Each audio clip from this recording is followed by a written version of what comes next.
अऊज़ु बिल्लाहि मिनश्शैतानिर्रजीम। पनाह मांगता हूँ मैं अल्लाह की शैतानी मरदूद से। बिस्मिल्लाहिर्रहमानिर्रहीम। शुरू अल्लाह का नाम लेकर जो बड़ा मेहरबान निहायत रहम वाला है। रहमानिर्रहीम। दोस्तों, आज की वीडियो के अंदर मैं इंशाल्लाह आपको बताऊंगा कि आपने अपने आर्टिकल, मकाले को, थीसिस को, अपने मज़मून को या कोई भी चीज़ आप MS वर्ड के अंदर लिख रहे हैं या इन पेज के अंदर लिख रहे हैं या किसी भी सॉफ्टवेयर के अंदर आप लिख रहे हैं, तो आपने किस तरीके के साथ उस सॉफ्टवेयर के अंदर उसे फॉर्मेट करना है, किस तरीके के साथ आप उसे जो है ना वो फॉर्मेटिंग उसकी करनी है आपने, कि टॉप से, राइट साइड से, लेफ़्ट साइड से कितना कितना आपने मार्जिन छोड़ना है और किस तरीके के साथ आपने उसे मुकम्मल करना है। तो आइए हम वीडियो को स्टार्ट करते हैं। सबसे पहले आप MS वर्ड इसे ओपन करें। जैसे ही MS वर्ड आपके पास ओपन हो जाता है तो आप फौरी तौर पर जाते हैं पेज लेआउट के अंदर। ठीक है, मेरा कर्सर आपको हर चीज़ दिखा रहा है। आप जैसे जैसे मैं करता जा रहा हूँ वैसे वैसे आप करिए, इंशाल्लाह आपको मुकम्मल समझ आ जाएगी। पेज लेआउट के अंदर यहाँ से आप साइज़ लीजिए जो आप साइज़ लेना चाहते हैं। आमतौर पर A4 साइज़ चलता है, लेकिन जो भी साइज़ आप लेना चाहते हैं आप वो साइज़ ले सकते हैं। ठीक है, तो A4 साइज़ मैं यहाँ से सिलेक्ट कर लेता हूँ। ठीक है, ये मेरा पेज जो अब A4 हो चुका है। अब मैं इसका मार्जिन सेलेक्ट करता हूँ, कस्टम मार्जिन, इसके अंदर चले जाइए। टॉप 1 है, बॉटम 1 है, लेफ़्ट 1 है और राइट 1.5। आम तौर पर यूनिवर्सिटीज़ के अंदर आम तौर पर जो थीसिस, मकाले वगैरह कंपाइल किए जाते हैं उनका ये मार्जिन होता है 3 तरफ से 1-1 इंच और राइट साइड से 1.5 इंच जो है ना इसका मार्जिन होता है। ठीक है, तो अब आप इस पर ओके का बटन क्लिक कर दीजिए। तो गोया आपका पेज अब सेलेक्ट हो चुका है। आप अपने पेज पर जो चाहें कंपाइल लिख सकते हैं, कंपाइल कर सकते हैं, कंपोज कर सकते हैं। दोबारा चलिए होम के अंदर। अब अगर आप इंग्लिश लिख रहे हैं तो आपकी जो डायरेक्शन है वो लेफ़्ट साइड से राइट साइड की तरफ होगी। अगर आप उर्दू लिख रहे हैं तो आपकी डायरेक्शन राइट साइड से लेफ़्ट साइड की तरफ होगी। ठीक है, तो मैं चूँकि आपको ज़्यादा फोकस उर्दू की तरफ कर रहा हूँ, इसलिए मैं राइट से लेफ़्ट साइड की तरफ जो है ना वो लिखना शुरू करूँगा। ठीक है, उसके बाद चलिए आपने यहाँ से अपना फ़ॉन्ट सेलेक्ट करना है। मैं मसलन यहाँ से जमील नूरी नस्तालिक सेलेक्ट कर लेता हूँ उर्दू लिखने के लिए। अरबी के लिए आप मुहम्मदिया कुरानी के सेलेक्ट कर सकते हैं या कोई और अरबी का सॉफ्टवेयर आप ये अलकलम कुरान पब्लिशर मेरे पास पड़ा हुआ है, इसे मैं सेलेक्ट कर सकता हूँ, लेकिन मैं पहले उर्दू के बारे में बताऊँगा। अब मैंने उर्दू यहाँ से सेलेक्ट कर ली। ठीक है, उसके बाद मैं यहाँ पर जाता हूँ, जाकर यहाँ से अपना फ़ॉन्ट जो है ना वो क्लियर करता हूँ, 16 का फ़ॉन्ट कर लेता हूँ। ठीक है, इसके बाद मैं डाटा नीचे में जाता हूँ और जाकर अपने कंप्यूटर से ये देखिए यहाँ से इंग्लिश ज़ुबान, अरबिक है और उर्दू है। मैं यहाँ से उर्दू सेलेक्ट कर लेता हूँ। इसके बाद मैं यहाँ पे लिखना शुरू कर देता हूँ।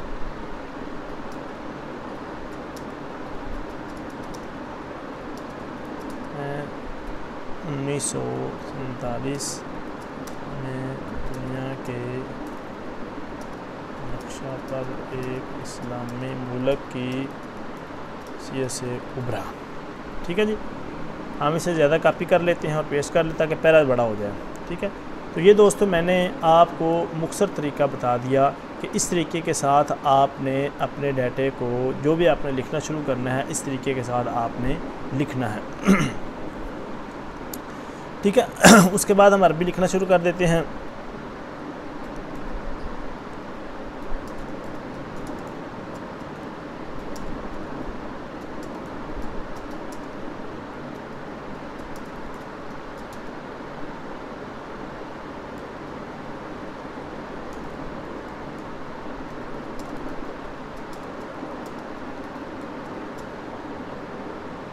ठीक है, अब ये अरबिक है तो मैं इस अरबिक को जो है ना इसे फ़ॉन्ट अब उर्दू का दिया हुआ है, अरबिक का फ़ॉन्ट कैसे मैं दे सकता हूँ। आप इसे सिलेक्ट कीजिए। ठीक है, सिलेक्ट करने के बाद आप फ़ॉन्ट में चले जाइए। यहाँ से आप मुहम्मदिया कुरानी का फ़ॉन्ट इसको दे दीजिए। ठीक है, ये आप जैसे ही आपने फ़ॉन्ट इसको दिया तो ये इसका जो है ना फ़ॉन्ट वो अलग से दूसरा हो गया, यानी अरेबिक वाला फ़ॉन्ट नज़र आना शुरू हो गया, जबकि ऊपर जो है ना इसका फ़ॉन्ट वो दूसरा दिया हुआ है।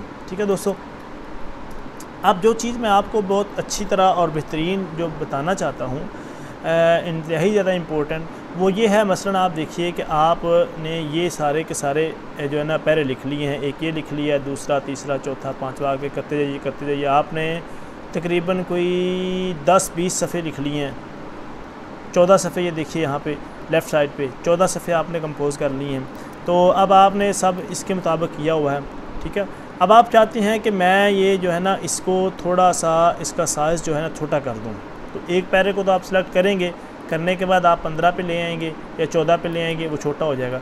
तो क्या आप इसी तरह दूसरे पैरे को सिलेक्ट करेंगे, फिर इसे 14 का फ़ॉन्ट देंगे, फिर तीसरे पैरे को सिलेक्ट करेंगे, फिर जो है ना वो छोटा फ़ॉन्ट इसको देंगे, या इसका कोई तरीका है कि आप एक ही कमांड दें तो सारे का सारा डाटा आपका जो है वो 14 के फ़ॉन्ट में चला जाए, सारे का सारा डाटा आपका। आप देखिए इसको कलर आप और करना चाहते हैं, ठीक है, ठीक है, कोई और दे दीजिए।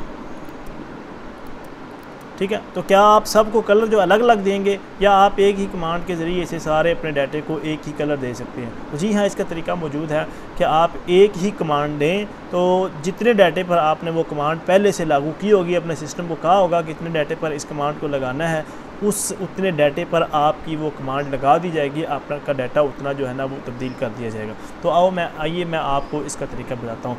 ये सिंपल तरीका मैंने आपको बता दिया कि आप अपना डाटा कंपाइल करना है, कंपोज करना है, तो आप सिंपल किस तरीके के साथ पेज को सिलेक्ट करेंगे, किस तरीके के साथ आप फ़ॉन्ट को सिलेक्ट करेंगे, किस तरीके के साथ आप जो है अपना फ़ॉन्ट का जो साइज़ है उसे आप सेलेक्ट करेंगे, या कोई और भी चीज़ें, ये सामने आपके सामने सारी चीज़ें दी हुई हैं। अब मैं आपको मज़ीद जो है गाइडेंस देता हूँ स्टाइल शीट के बारे में दोस्तों।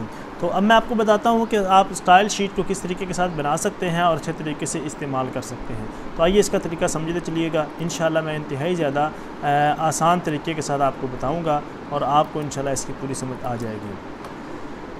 ये आपके सामने कुछ स्टाइल्स बने पड़े हैं, जिस पर आप क्लिक करते हैं आपका डाटा उसके मुताबिक हो जाता है। MS वर्ड की तरफ से ये स्टाइल आपको बाय डिफ़ॉल्ट बना कर दिए जाते हैं, लेकिन आप कि उर्दू के मुतल्लिक़ इसमें कोई भी स्टाइल नहीं है। आपने अपनी उर्दू के मुतल्लिक़ स्टाइल ख़ुद बनाना है। वो किस तरह बनाएंगे? Save selection as a new quick style, इस पर क्लिक कर दीजिए। यहाँ पे आपने अगर ये स्टाइल बनाना है अपने डाटे के लिए, तो आप यहाँ पे लिख दीजिए डाटा, थोड़ी उर्दू है, ठीक है, डाटा के लिए। उसके बाद आप जो है ना मॉडिफाई के अंदर चले जाइए। मॉडिफाई के अंदर आप जाते हैं, जाकर आप यहाँ से सिलेक्ट कर लेते हैं नूरी नस्तालीक, ऑलरेडी सिलेक्टेड है।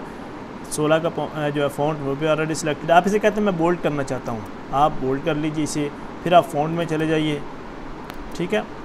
आप यहाँ पे बोल्ड है 16 है नीचे भी आप बोल्ड कीजिए इसको, 16 का फ़ॉन्ट ऑलरेडी है, कर दीजिए, ठीक है। आप इसे चाहते हैं मैं कलर इसे दे दूं जो है ना वो रेड कलर दे दूं, रेड कलर दे दीजिए। आप चाहते हैं मेरा डाटा अंडरलाइन होना चाहिए, अंडरलाइन कर दीजिए। ये मैं आपको सिर्फ समझाने के लिए कर रहा हूँ। अगर आप चाहें तो आप अंडरलाइन भी इसको ना करें, अंडरलाइन नहीं होता डाटा। आप चाहें तो फ़ॉन्ट कलर भी इसको कोई ना दें, ऑलरेडी इसका ब्लैक होता है, ठीक है। अंडरलाइन कलर कौन सा इसका होना चाहिए वो आप चाहें तो कुछ भी ना दें, ठीक है। ये सिर्फ आपको समझाने के लिए कर रहा हूँ कि आप एक स्टाइल मुंतखब कर लें, फिर जिस पर भी आप जाकर वो लगाते जाएंगे वो सारे का सारा वो जो है ना उसी तरीके के साथ होता जाएगा। ओके का बटन दबा दीजिए, पैराग्राफ में चले जाइए। पैराग्राफ को आप सेट करना चाहते हैं, मसलन पहली लाइन आमतौर पर कुछ पीटी जो है ना वो पहली लाइन से थोड़ा आगे हट के होती है, 0.5 आप कर लीजिए, ठीक है। ये एक्शन आप कर दीजिए फर्स्ट लाइन के लिए, ठीक है। ये 2 पीटी कर दीजिए, ये भी 2 पीटी कर दीजिए, ठीक है। ये लाइन स्पेसिंग बाय डिफ़ॉल्ट 1.15 है, ये इतना ही रहने दीजिए। ओके का बटन दबा दीजिए, ठीक है। अब आप बॉर्डर क्यों लगाना चाहते हैं, बॉर्डर अपने डाटे को लगा सकते हैं यहाँ से। इसी तरीके के साथ आप फ्रेम क्यों लगाना चाहते हैं वो लगा सकते हैं, नंबरिंग करना चाहते हैं, जो कुछ भी करना चाहते हैं यहाँ से आप कर सकते हैं। शॉर्टकट की लगा दीजिए। अब आपका डाटा है जो है ना वो अपना डाटा है आपका के लिए आपने स्टाइल बना रहे हैं, तो आप इसको एक नंबर भी दे दीजिए। ये इसको आप शॉर्टकट की दे दीजिए, Ctrl+Shift+L दे दीजिए। मसलन बतौर मिसाल आपको बता रहा हूँ, आप अपनी मर्ज़ी का कोई भी इसको दे सकते हैं। ठीक है। ये मैंने कंट्रोल शिफ्ट प्लस एल दबाया अपना लैपटॉप की जो है ना कीबोर्ड से, तो ये चीज़ें सामने आ गई, ठीक है। ये मैं असाइन कर देता हूँ, ठीक है। अब मैं क्लोज़ कर देता हूँ। क्लोज़ करने के बाद जैसे मैं ओके का बटन दबाता हूँ तो ये मेरा स्टाइल जो है ये इस डाटे पे आ गया। अब मैं चाहता हूँ कि ये जो लाइन है ना ये भी मेरे, ये इसको छोड़ दीजिए, अगली जो है ये मेरा जो है ना ये भी मेरे उस स्टाइल के मुताबिक होना चाहिए। मैं कंट्रोल शिफ्ट प्लस एल दबाऊँगा, ये भी उसके मुताबिक हो जाएगी, ठीक है। ये डाटा मैं कहता हूँ इसको रहने देता हूँ। अगला जो है इसको इसके मुताबिक करना चाहता हूँ, कंट्रोल शिफ्ट प्लस एल। बजाय इसके कि आप दोबारा इसको मुंतखब करें, करने के बाद आप कलर में जाएं, बोल्ड करें, अंडरलाइन करें और इसका साइज़ छोटा करें, आपने जो स्टाइल बनाया हुआ था वो स्टाइल जाकर आप अपनी जो है ना वो मुकर्रर करदा की के ज़रिए से जाके वहाँ पे लगा सकते हैं। अब यहाँ पे मैं लगाता हूँ कंट्रोल शिफ्ट प्लस एल, ये हो गया, ठीक है। अब एक नई बात, अब मैं चाहता हूँ कि इस तरह हो कि जो मैंने स्टाइल बनाया हुआ है ना इसके अंदर मज़ीद तब्दीली कर दी जाए। तो जो स्टाइल मैंने बनाया था वो स्टाइल ये ऊपर नज़र आ रहा है, ये डाटा उसका मैंने नाम रखा था और ये स्टाइल यहाँ नज़र आ रहा है। यहाँ पर राइट क्लिक कीजिए, मॉडिफाई के अंदर की जाइए, क्या अगर आप कहते हैं कि मैं अपने डाटे का कलर जो है ना वो ब्लैक करना चाहता हूँ, आपने ब्लैक कर दिया। आप अपने डाटे का कलर जो शायद 18 करना चाहते हैं, यह आपने कर दिया। फ़ॉन्ट के अंदर जाइए, यहाँ पे कहते हैं कि मैं बोल्ड नहीं रखना चाहता, रेगुलर के कर दीजिए, 18 का साइज़ कर दीजिए, यहाँ से भी रेगुलर कर दीजिए, ठीक है। अंडरलाइन को यहाँ से ख़त्म कर दीजिए, ठीक है। ये ऑलरेडी हमने ख़त्म कर दिया। ओके का बटन दबाइए, जैसे ही आप यहाँ से ओके का बटन दबाएंगे आपका डाटा उसी तरीके के साथ क्लियर हो चुका है। अब देखिए इसके अंदर और इसके अंदर आपको फ़र्क नज़र आ रहा है, इस पर वो स्टाइल शीट लगी हुई है और जबकि इस पर स्टाइल शीट नहीं लगी हुई है। एक इस पैरे पर स्टाइल शीट लगी हुई है, इस पर लगी हुई है, इस पर लगी हुई है, इस पर नहीं लगी हुई, इस पैरे पे लगी हुई है।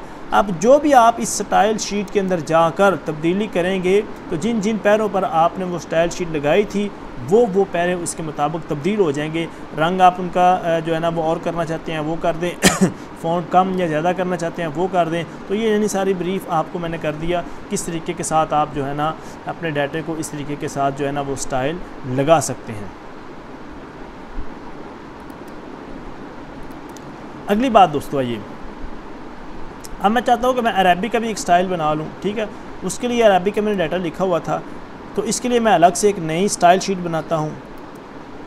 Save selection as a new collection, यहाँ बनाता हूँ। यहाँ से मैं अरबिक लिख देता हूँ, ARABIC अरबिक, ठीक है। यहाँ से मैं मॉडिफाई करता हूँ इसको, ठीक है। फ़ॉन्ट में चला जाता हूँ।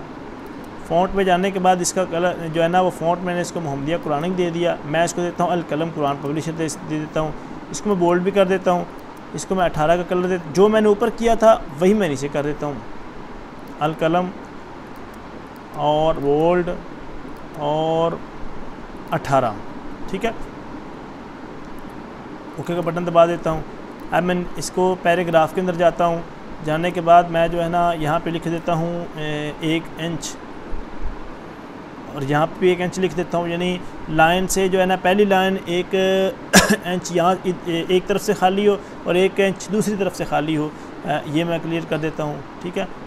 ये मैं लगा देता हूँ फर्स्ट लाइन के लिए, हेडिंग के लिए भी लगाई जा सकती है। यहाँ पे मैं 2 कर देता हूँ, यहाँ पे भी मैं 2 कर देता हूँ, ठीक है। अब मैं जैसे ओके का बटन दबाता हूँ, दबाने के बाद फिर मैं जाता हूँ शॉर्टकट की के अंदर। जाने के बाद यहाँ पे मैं अरबिक जो है ना दे देता हूँ, कंट्रोल शिफ्ट प्लस ए दे देता हूँ। अरबिक का मतलब ये होता है अरबिक, ठीक है। और इस की को मैं असाइन कर देता हूँ, क्लोज़ करता हूँ। इसे मैं ओके का बटन दबाता हूँ। अब मेरे पास 2 स्टाइल शीट बन चुकी हैं, ठीक है। 2 स्टाइल शीट्स मेरे पास बन चुकी हैं, एक अरबिक के लिए है और एक उर्दू के लिए मेरे पास ऑलरेडी जो है स्टाइल शीट बनी हुई है, ठीक है। अब देखिए इस पर मैं अरबिक वाले लगाता हूँ, कंट्रोल शिफ्ट प्लस ए, ये देखिए वो लग चुकी है, ठीक है। इस पर मैं लगाता हूँ दूसरी, कंट्रोल शिफ्ट प्लस एल, ये दूसरी इस पर लग चुकी है। इस पर मैं लगाता हूँ कंट्रोल शिफ्ट प्लस ए, वो वाली स्टाइल शीट लग चुकी है, ठीक है। तो मतलब ये है कि आप स्टाइल बना लें, हेडिंग्स के लिए अलग से स्टाइल बना लें और अपने डाटे के लिए अलग से स्टाइल बना लें और जो अपने फुटर हैं उसके लिए अलग से जो है ना डिटेल लिख लें। जितना आपने उसको कौन सा फ़ॉन्ट देना है फ़ॉन्ट दे लें, कौन सा आपने उसका साइज़ रखना है साइज़ उसका रख लें और क्या क्या उसका कलर क्या रखना है वो कलर रख लें। आपने उसे नंबरिंग देनी नहीं देनी वो रख लें, सारे आप उसे तय करके जो अपने लैपटॉप के अंदर सेव कर लीजिए। तो बजाय इसके कि आपने तमाम हेडिंग्स के अंदर तब्दीली करनी है, आप एक एक हेडिंग पर जाएं और जाकर उसका साइज़ कम या ज़्यादा करें। ठीक है, भूल सकता है आपको कि पहले आपने 18 लगाया था, बाद में जाके 20 लगा दें या 19 लगा दें या 16 लगा दें, एक और मसला हो जाए। तो आप एक ही स्टाइल शीट के अंदर जाइए, उसे जाकर मॉडिफाई कीजिए। मॉडिफाई करने के बाद आप उसके अंदर जो है ना वो जो भी तब्दीली करना चाहें आप उसके अंदर वो मुकम्मल तौर पे जो है ना वो तब्दीली कर सकते हैं। मसलन इसका फ़ॉन्ट मैं कहता हूँ कि वो मोहम्मदिया कुरानिक वाला लगा दूँ, वो मैंने कर दिया। पैराग्राफ मैं सच चाहता हूँ कि ये इस तरह ना हो कि वो शुरू से भी 1 इंच छूटे, आखिर से भी 1 इंच छूटे। ठीक है, ठीक है। जैसे मैं दबाता हूँ, ये देखिए जिस चीज़ पर मैंने अरेबिक वाली स्टाइल शीट लगाई थी वो इसका कलर इस तरीके के साथ हो गया। अब ये बोल्ड है, मैं चाहता हूँ कि ये सारे अनबोल्ड हो, तो मैं क्या करता हूँ, स्टाइल शीट के अंदर जाता हूँ, मॉडिफाई करता हूँ। करने के बाद मैं फ़ॉन्ट के अंदर जाता हूँ, जाकर मैं जो है ना वो यहाँ से बोल्ड रेगुलर कर देता हूँ, इसको भी यहाँ से रेगुलर कर देता हूँ, इसको जो है ना 14 कर देता हूँ, यहाँ से भी मैं 14 कर देता हूँ अपनी मर्ज़ी के मुताबिक। ओके का बटन दबाता हूँ, यहाँ से ओके का बटन दबाता हूँ, ये देख लीजिए छोटा हो गया। अब मैंने इसको छेड़ा भी नहीं है, इसको मैंने हाईलाइट भी नहीं किया, कुछ भी नहीं किया, सिर्फ मैंने जो स्टाइल इस पे लगाया हुआ था वो यहाँ से जाकर स्टाइल को मैंने मॉडिफाई किया है। तो ये सारी की सारी तब्दीली उसके अंदर खुद हो चुकी है। उम्मीद है आपको स्टाइल शीट के बारे में मेरी सारी गुफ्तगू की समझ आ चुकी है। फिर भी अगर किसी चीज़ की आपको समझ नहीं आती तो बजाय आप किसी किस्म की हिचकिचाहट से आप हमसे पूछिए, इंशाल्लाह कमेंट लिस्ट के अंदर इंशाल्लाह हम आपको इसका रिप्लाई ज़रूर करेंगे। बहुत शुक्रिया।